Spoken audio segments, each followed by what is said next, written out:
হে বন্ধুরা, আজকে চলে গেছিলাম ডাইরেক্ট রেডি হয়ে কলকাতার একটা বিখ্যাত ইন্টারন্যাশনাল এয়ারপোর্ট 15ই আগস্ট দিন, এবং সেখানে সন্ধ্যের সময় গিয়ে দেখি পুরো আলোতে ভর্তি।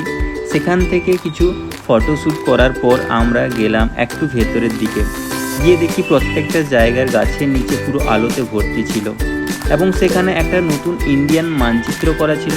আমরা গেটের এবং ওপরে ভেতরে গেটটাও আমরা অনেকটা ঢুকে দেখলাম এবং খুব সুন্দরভাবে সাজিয়েছিল। পুরো জায়গাটা গেরুয়া, সবুজ এবং সাদা আলোতে ভর্তি ছিল। তো আমরা আরেকটু ওপরে গিয়ে ফটোশ্যুট করলাম, এবং সেখানে একটা চায়ের দোকান ছিল। বাট খুব চা খেতে ইচ্ছে করছিল, বাট পারলাম না চা খেতে। তারপর সেখানে ডাইরেক্ট আমরা একটু ভেতরের দিকে যেতে একটা সুন্দর একটা নেতাজি সুভাষচন্দ্র বসুর মূর্তি ছিল। তারপর আমরা ডাইরেক্ট ওখান থেকে